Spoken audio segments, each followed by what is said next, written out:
It's a great position to be in, possibly one that many wouldn't have predicted that Clare would have been there when you looked at the group in the Munster Championship.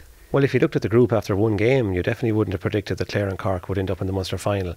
But we would have been disappointed enough in the way we actually executed some of our scoring opportunities against Cork the first day. We were actually pleased enough with the performance, but not the result. But I think for the past 3 games, our performance has increased incrementally, and we're happy in ourselves in the fact that we've put really 3 good performances back to back now, and we need to increase on that performance again significantly on Sunday to actually get over Cork. Ultimately, I think we're in a really good place because we focused hugely on recovery protocols during the National League that we felt that we could implement during the Championship, particularly where we had games back to back.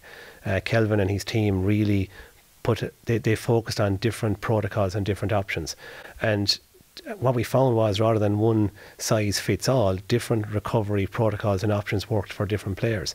So the fact that we trialled them during the National League in back-to-back games, we were able to implement them successfully and tailor them to suit the players that really needed them during the Championship.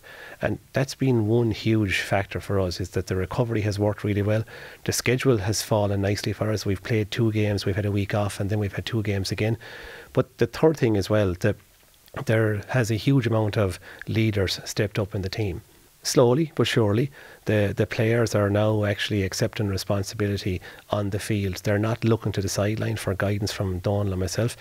They are now making all the decisions on the field. And the coaching team, if we also want to look for another difference from last year, the coaching team have specifically set up the actual drills and training to actually really, really pressurise the guys to make decisions under pressure. So they've got to make really, really quick decisions under pressure, and that's what the challenge has been for us this year, is to make sure that the decision making is under ferocious pressure so that can replicate the actual game that we played during the Championship. The abdication of responsibility that you've just alluded to there, was that a youthful thing? Was it because when they were so young, perhaps when they won in 2013, they didn't realise actually a lot of work goes into this? Or was it the natural lull after being at the top? Or was it a mixture? What would you point the finger at this responsibility abdication?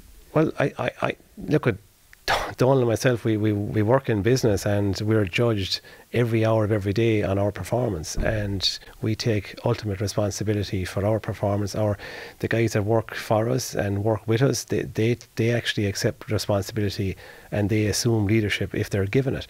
And we've just adapted that same principles that we use in everyday business in our jobs into the actual Clare hurling team. It's a process whereby you set individual goals, you set collective goals, but ultimately you challenge the players through their actions on and off the field to grow and develop into leadership roles within the group. One man who very much will be thought of when we think about Clare this summer is the accuracy of Peter Duggan. Without him, really, when you think about it, you mightn't have been in the running to steal that game from Tipperary. He kept the scoreboard ticking over as well against Limerick. He's doing a super job. It's a hard role to step into, but he's taken it with both hands. It is, but Peter has been taking frees with his club since he was 10, and he hasn't changed his style one bit. Peter is one of these really, really energetic, dynamic, charismatic characters within the team. He actually, if you look out there, he cuts the pitches here, he cuts the grass here. And he hasn't cut it for a while, looking up there. Not out there now, but if you go over to the 4 fields, you'll see he's done a really good job.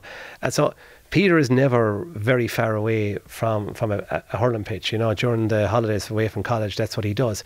But his accuracy, I think he hit the post against Limerick, and he might have put 165 wide against Tipperary.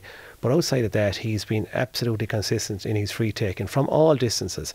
His work rate and his tackling and his harassing back has been incredible as well. So it's not just about scoring. It's important that people understand that we judge our players on a lot more than just scoring. There has to be an appreciation of the work rate that's required by our forwards to contaminate that ball coming out of the opposition's defence, to make it easier for our defenders to get on ball at their side. Now you have a Munster final coming up against Cork. Obviously we think of Cork and Clare, we think of those epics in 2013, we'll put them to one side. Other games haven't been that exciting, haven't worked out so well. they haven't worked out so well for Clare. But I think if you look back over the last 5 or 6 years, all the games have been high scoring and free flowing, and I don't expect it to be any different on Sunday. And I think it'll come down to whatever team completely maximises the scoring opportunities that they create. And we'd like to think that we created a lot of scoring opportunities the last day down in Páirc Uí Chaoimh, and we feel that if we can replicate that amount of scoring opportunities, that we'll be far more accurate on Sunday.